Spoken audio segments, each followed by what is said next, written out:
బాగున్నారా? మేమైతే బాగున్నామండి. మీరందరూ బాగుండాలని కోరుకుంటున్నానండి. ఇవాళ వీడియోలో అయితే పప్పు చెక్కలు చూపించానండి. ఎందుకంటే సంక్రాంతి మనకు దగ్గరకు వస్తుంది కదండి. అందుకని ఇప్పటి నుంచే మనం చేసుకునేదానికి ప్లాన్ చేసుకుంటాం కదండి. ఇంకా డిసెంబర్ కూడా మొదలైపోతుంది రేపు నుంచి. అందుకనేసి నేనైతే పప్పు చెక్కలు చేశానండి. ఇవైతే ఒక బాక్స్ పిండి తీసుకున్నానండి, బియ్య పిండి. చూడండి, డీసీ నిండా వచ్చాయండి. మనం ఎప్పటికప్పుడు ఈజీగా చేసుకోవచ్చు. మనం ఎక్కువ రోజులు కూడా స్టాక్ చేసుకోవాల్సిన అవసరం లేదండి. బాగుంటాయి. చూడండి, మీకు చూపిస్తున్నాను నేను. అండి, చూసారా ఎలా అనిపోతున్నాయో? ఎంత క్రిస్పీగా వస్తాయండి. నేను పక్కా కొలతలతో పాటే చెప్పానండి మీకు. మీరు కూడా ట్రై చేసి చూడండి. వీడియోని ఎక్కడ స్కిప్ చేయొద్దండి. మళ్ళీ నేను ఏం వేసాను, ఎలా చేశాను అనేది మీకు అర్థం కాదండి. వీడియోని చివరి వరకు చూడండి. మీకు కానీ నచ్చినట్టయితే లైక్ చేయండి. చూడండి, పప్పు చెక్కల కోసం అయితే నేను ముందుగా ఒక బాక్స్ బియ్యం పిండి తీసుకున్నానండి. ఆడిచ్చి పెట్టుకున్నాను నేను. ఇదేం పొడి బియ్యం పిండి కాదండి, తడి బియ్యం పిండి. నేను ఒక బాక్స్ తీసుకున్నానండి. పూరి బాక్స్ అంటారు కదా, దాని నిండా. కొంచెం పసుపు, మనకు ఉప్పు ఎంత పడుతుందో మీ టేస్ట్ని బట్టండి. నేనైతే ఇదిగోండి ఒక 3/4 స్పూన్ వేసాను. జీలకర్ర 1 స్పూన్ ఉంటుందండి, అదైతే వేసాను. ఇప్పుడు మనం ఇదిగోండి పచ్చెనపప్పు, పెసరపప్పు 2 కలిపి నేను ఒక 2 గంటల ముందు నానబెట్టి పెట్టుకున్నానండి. కడిగైతే పెట్టుకున్నాను, చూసారు కదా. ఇదైతే దీంట్లో వేసేసుకున్నాము.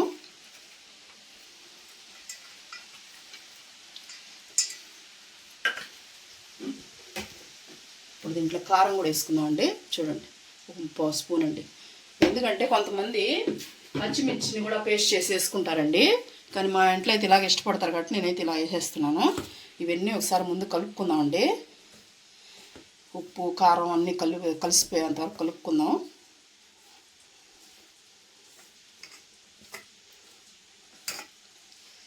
ఈ పప్పు చెక్కలు అనేవి భలే ఉంటాయండి.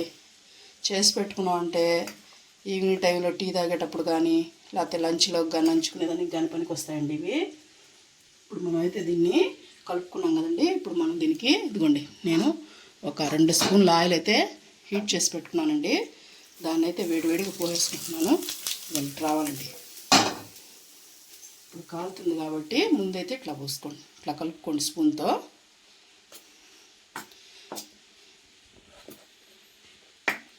ఇప్పుడు చేయబెట్టి కలుపుకున్నామండి. చల్లారింది కాబట్టి ఇట్లా బాగా ఆయిల్, మనం పోసిన ఆయిల్ అంతా పిండికి పట్టుకునేలాగా ఇలా మిక్స్ చేసుకోండి. ఆయిల్ అనేది ఇలా వేసుకుంటేనే వేడివేడిగా చాలా క్రిస్పీగా వస్తాయండి పప్పు చెక్కలు అయితే. కొంతమంది వెన్నపూస కూడా వేసుకుంటారండి. కానీ నేనేంటంటే వెన్నపూస వేస్తే మెత్తపడతాయండి ఒక్కోసారి, అందుకని వేయలేము. అవి కూడా టేస్ట్ బాగానే ఉంటాయి. నాకేమో భయం అండి మెత్తపడతాయో అని నేనైతే వేయను, అందుకని ఆయిల్ వేస్తాను. నెయ్యి కూడా వేసుకోవచ్చు, ఆ టేస్ట్ కూడా బాగానే ఉంటుంది. చూడండి, ఇప్పుడు మనకి ఇది చరిపిందా లేదనేది ఎట్లా అంటే, ఇదిగోండి చెప్పాను కదండి, ఇట్లా ముద్ద వచ్చేయాలి. ముద్ద అనేది మీకు ఒకవేళ రాలేదనుకోండి, ఇంకొంచెం 1 స్పూన్ వేసుకొని ఆయిల్ అనేది కలుపుకోండి. మీ ఇష్టం, ఆయిల్ అయినా వెన్నపూసైనా మీరు వేసుకునేదాన్ని బట్టి అలా కలుపుకోండి. సేమ్ అంతే, అలా ముద్ద వచ్చేంత వరకు కలుపుకునేస్తే సరిపోతుంది. మీకు పర్ఫెక్ట్గా వచ్చినట్టేనండి పిండి. ఇప్పుడు దీనికి కొంచెం కొంచెం నీళ్ళు పోసుకుంటూ, మొత్తం పోయకండి, కొంచెం కొంచెం పోసుకుంటూ పిండి అనేది ఎలా కలుపుకోవాలని చూపిస్తానండి నేను. గట్టిగా కలుపుకోవద్దు, మరీ లూజ్గా కలుపుకోకూడదండి.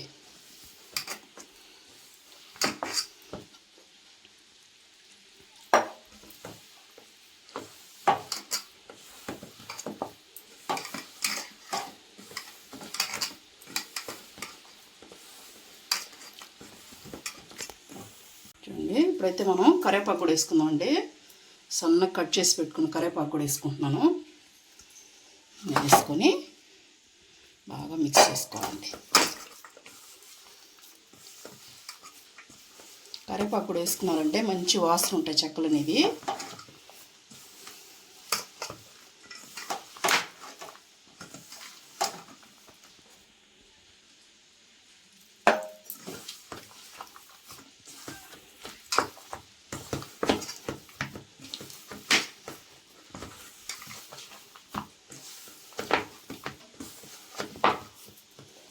కొంచెం పడతాయండి.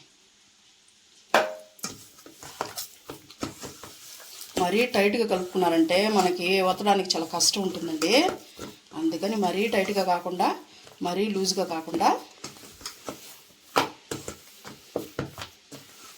చూడండి.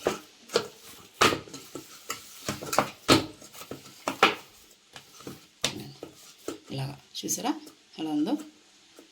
ఇలా సాఫ్ట్గా కొంచెం కలుపుకోండి. ఇప్పుడైతే ఒక పక్కన పెట్టుకుందాం.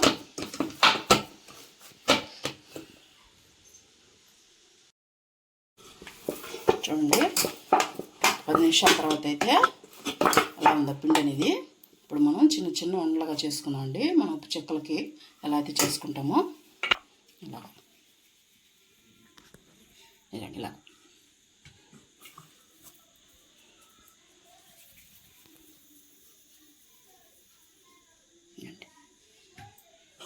చిన్నయ పెద్ద అన్నీ ఒకే సైజు రాకపోయినా పర్వాలేదండి. ఎవరి ఇష్టం వాళ్ళది కదా. ఒక్కొక్క రావు. ఇదండి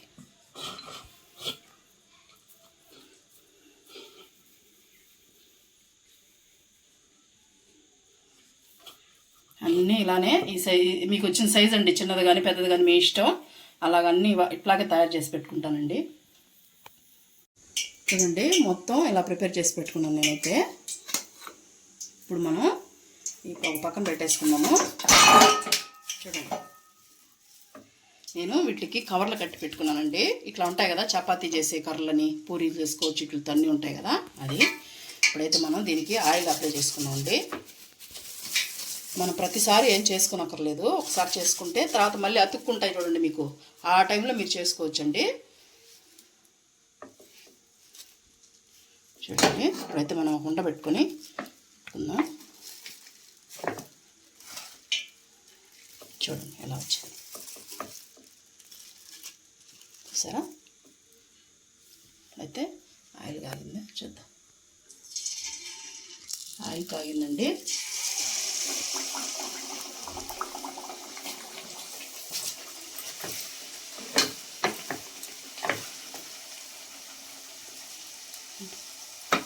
ఈజీగా వచ్చేస్తాయండి. మనం ఆయిల్ పోసాం కాబట్టి ఈజీగా అనేది. చూడండి ప్రతిసారి ఏం పూని అవసరం లేదు. మనం అతుక్కుంటుంది అనుకున్నప్పుడు మాత్రం పూసుకోండి. చూసారా అంత సింపుల్గా వచ్చేస్తున్నాయో? ఈజీగా కూడా అయిపోతాయండి. మనం ఎన్ని చెక్కలు చేసినా మనకేమీ ఇబ్బంది అనిపించదు, పని శ్రమ అనిపించదు.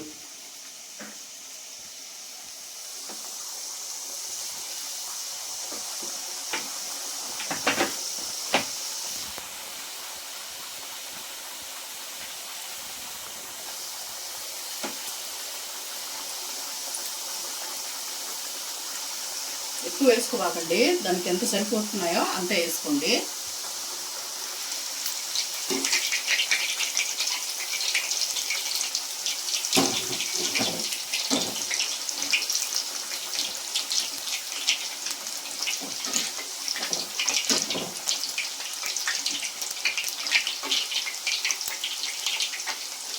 పప్పు చెక్కలు అంటే పిండి కలపాలి, చాలా కష్టం అనిపిస్తుందండి. ఏమంత పనే ఉండదు, ఈజీగా అయిపోతుంది.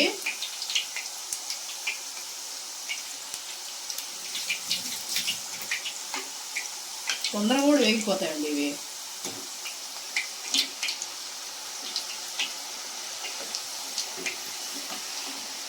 చూడండి ఎంత పలసగా వచ్చాయో చెక్కలు అనేది మనకి.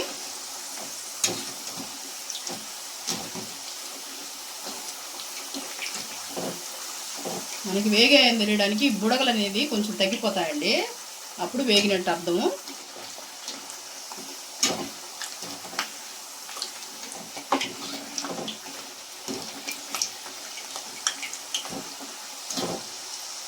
చూడండి బుడగలు వస్తూ ఉన్నాయి కదా, ఇంకొంచెం సేపు వేగితే సరిపోతాయండి.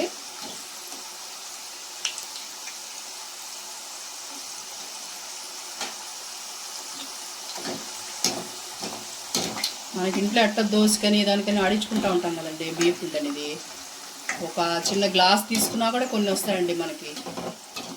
చేసుకోవచ్చు ఈజీగా. మనం ఎక్కువ చేసుకొని సంపడక్కర్లేదు.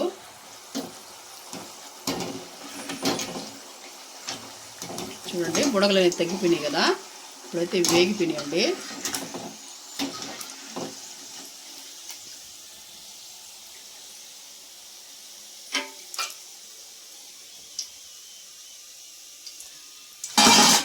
చూడండి సౌండ్ ఎలా వస్తుందో. మనం సేమ్ అంతేనండి, మళ్ళీ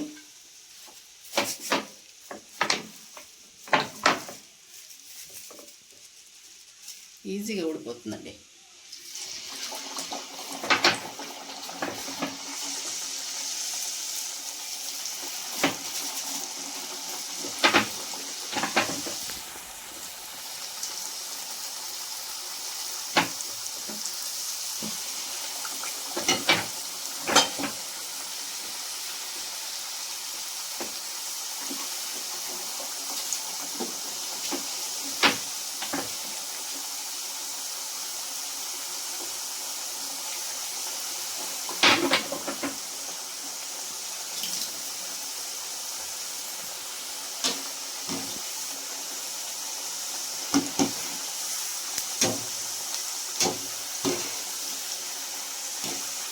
చూడండి ఎంత ఈజీగా వేసాను, చూసారు కదండి మీరు. ఇవన్నీ ఇలాగే వేసుకుంటానండి, నేను వేసుకున్నాక చూపిస్తాను మీకు ఎలా ఉన్నాయి అనేది. చూడండి ఇవి కూడా వేగిపోయిందండి.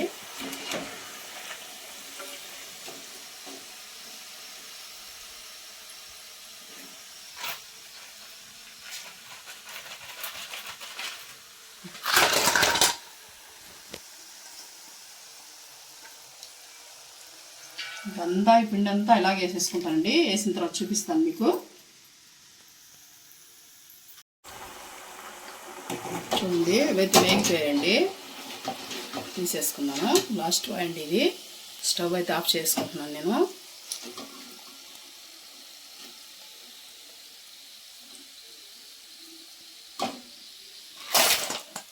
చూడండి ఎన్ని వచ్చాయో. ఒక బాక్స్ పూరి బాక్స్ పిండి అండి నేను తీసుకుంది. ఒక డీసీ నిండా పప్పు చెక్కలు అనేది వచ్చాయండి. ఇవాళ వీడియో అయితే ఇదేనండి. మీకు కానీ నచ్చినట్టయితే లైక్ చేయండి.